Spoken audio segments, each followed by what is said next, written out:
Hello and welcome to the latest in our series of video interviews with members of the Optical Express International Medical Advisory Board. I'm delighted today to be joined by Professor Steve Schallhorn. Steve chairs the IMAB at Optical Express. Steve, thanks very much for joining us, and perhaps you could introduce yourself and tell colleagues a little bit about your background and experience. As Simon mentioned, my name is Steve Schallhorn. I'm an ophthalmologist, professor of ophthalmology, University of California, San Francisco. I'm the Chief Medical Officer of ZEISS, but more important here is I'm the head of the Medical Advisory Board for Optical Express. Thanks, Steve. And what are your thoughts about the Medical Advisory Board? What makes it valuable in your opinion, and what do you enjoy most about leading it? That's a good question, and there's many aspects of that. I think one of the more important aspects from Optical Express perspective is the Medical Advisory Board, probably one of its core functions is to very carefully review the clinical processes, the surgery that's performed at Optical Express, and make sure that it meets the highest standards. And of course, the field of medicine is continually changing. And so having this Medical Advisory Board, really esteemed ophthalmologists from around the world, truly is international, really allows Optical Express to do that, to have good clinical oversight and governance. And to respond to changes, improvements that are happening in the world of medicine today. That's really core and fundamental to what the Medical Advisory Board does. There are many other aspects of what it does too.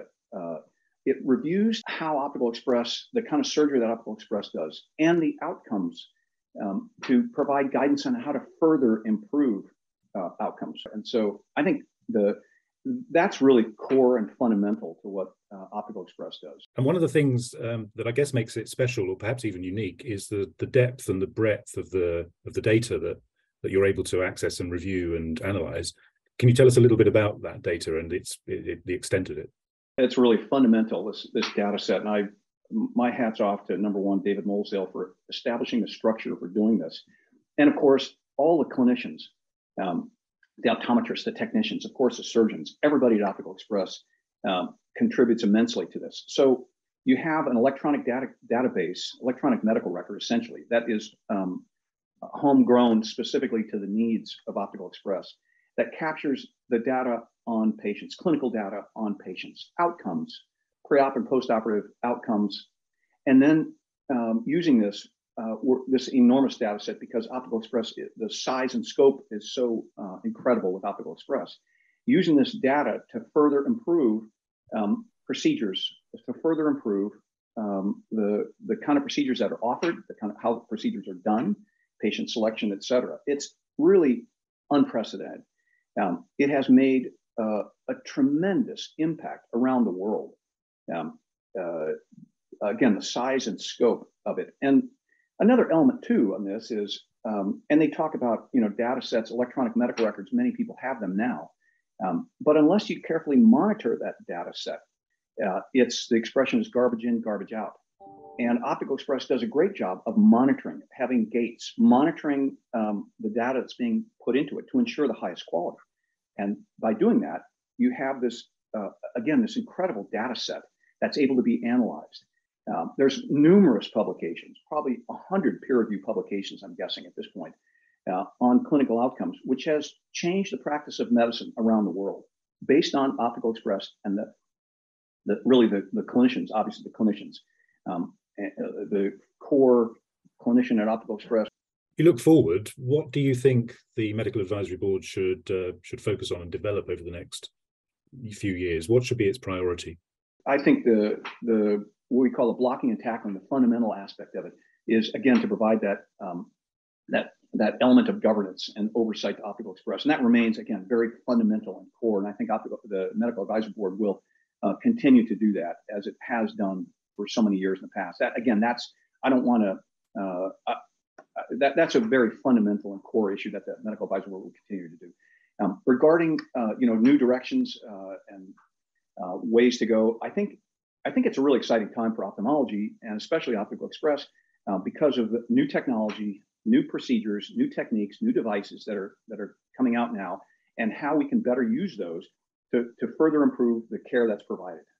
And this is Optical Express, and then what Optical Express does is oftentimes mirrored and reflects in the out years the standard of care for the many of the rest of the community, ophthalmic community. So I think that's probably the most exciting thing, is without getting into exact details on it. Ophthalmology is moving. There's a lot of innovation in ophthalmology. There's a lot of improvement.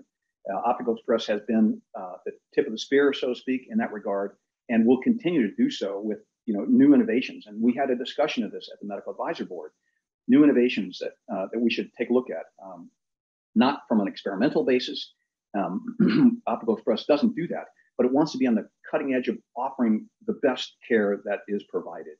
And that means keeping track of what's the latest, what's coming up, what's new, what's mature enough that Optical Express wants to get involved in. Thinking about your own professional practice, what do you find most rewarding about it?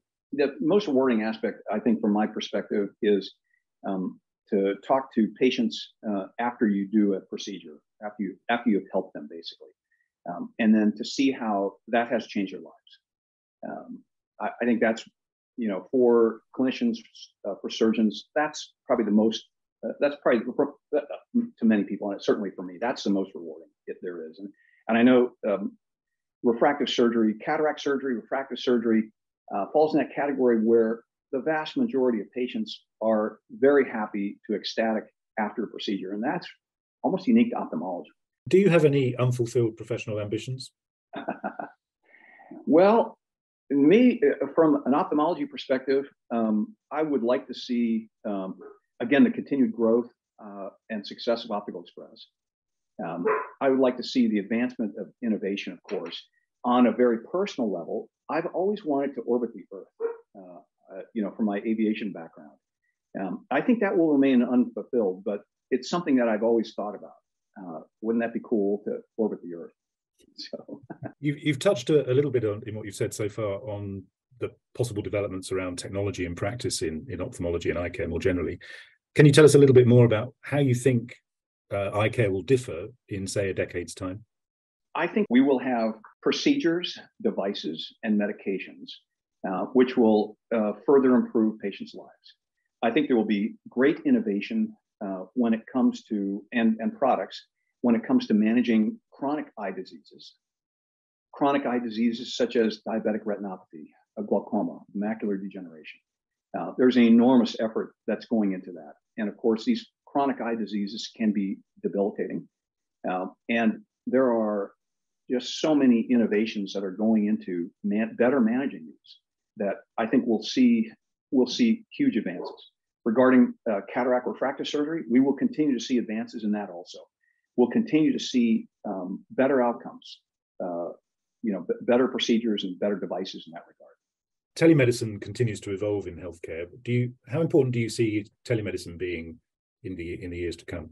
I think it'll continue to evolve, especially in the management of chronic diseases. I think it will have enormous strides in telemedicine. There already has been. For instance, Zeiss has a major effort, major effort in this regard. I guess on a higher level, the digitalization aspect of it, which comes hand in hand with telemedicine. And Optical Express has been at the forefront, like I said, with electronic medical records and all the improvements that it's made in that regard. But telemedicine in general will continue to evolve to provide added patient convenience, to provide added or better patient care. Again, we're dealing with, especially chronic diseases, monitoring of patients in that regard. I think we'll have, there'll be a tremendous, you'll see this over the next several years. And COVID really accelerated the concept of telemedicine, how we can provide better service, convenience, and care to patients, whether that's telemedicine, in person, or whatever. And that mix is being sorted out right now. And I think that to the great improvement of the public. Now, sustainability is perhaps the biggest challenge that mankind faces today. And there's a growing interest and focus on sustainability and healthcare and how the two interact. Thinking about your experience with Zeiss and with Optical Express and as a practitioner, what do you see as the challenges, but also the opportunities, and how do we need to respond to those challenges? It is a big challenge. For instance, in the operating room, there is great need for an overall global picture of sustainability when it comes to how surgery is performed, the devices that are used, instrumentations, the packaging.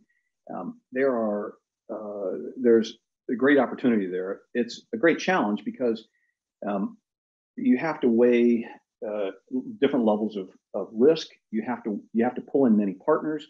For instance, regulatory bodies who are mandating we go in one direction. There are concerns in other directions. It's really not an easy question of why don't we just do sustainability? The answer is, well, everybody wants that, right? We all want to drive that. How do we do that and juggle again the requirements that governments have, regulatory bodies have, the need to get best patient outcomes and other factors? How do we juggle all that and be more sustainable in that regard? How do we provide that? And the answer is we've got a lot of good ideas. ZEISS is leading the effort in this regard. Also, Optical Express has enormous initiatives, enormous drive, and I give credit to David Molesdale for driving this, and not just driving this, really, really pushing this. How can we do this better? And there's a huge effort underway. There's been changes made already to provide this, and that will continue. I think we need to be in a better place than we are right now, for sure, in that regard. And I think there's a lot of effort that's being made to do just that, juggling the various aspects of how to best do this. I think a lot of people watching and listening to this will know a bit about your military background. But before I let you go, I ought to ask you to just explain the background that you've got behind you today. Tell us a little bit more. Well, when I graduated from college, I decided to join the Navy and fly for the Navy. It was something I'd always been interested in doing, and so I went to flight training. I was fortunate to be selected into the jet pipeline, and then after we call getting your wings, which is essentially the equivalent of getting an MD degree, I was selected to fly F-14s. That's like being selected, graduate from medical school, being selected into ophthalmology program. So I flew F-14s for a number of years. I was on and off an aircraft carrier, and my flying days it was a long time ago, but it was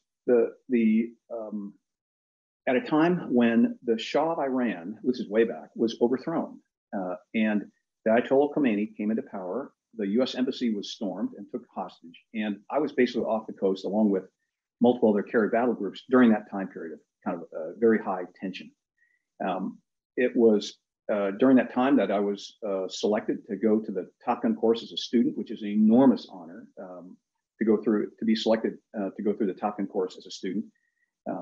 Squadrons may send one student every other year, every third year, or whatever. So I was honored to be able to be a student there. It's an incredible program. And then I was in the Indian Ocean again, back on cruise on USS Ranger, flying F-14s. I was applying to go to medical school at that point when I had a message came across saying that I was selected to be a Top Gun instructor. And that's the pinnacle of aviation. From ask any fighter pilot, that's the pinnacle of aviation. There are 12 Top Gun instructors. So I served a tour as a Top Gun instructor, which was unbelievable. There's nothing like it. The school is designed to teach the Navy pilots, and by the way, this was emulated by the Air Force. Air Force has essentially the equivalent after Top Gun was established, to teach them how to get and maintain air superiority. And it's a critical component that we can take for granted, but that's what it was. That's what the school really was all about. And so it's unbelievable experience doing that. So, and then I went to medical school, and then I went to medical school in ophthalmology. So. Thank you so much for sharing a little bit of your fascinating background with us. It's a pleasure talking to a real Top Gun. Steve Schallhorn, thank you so much for joining us today.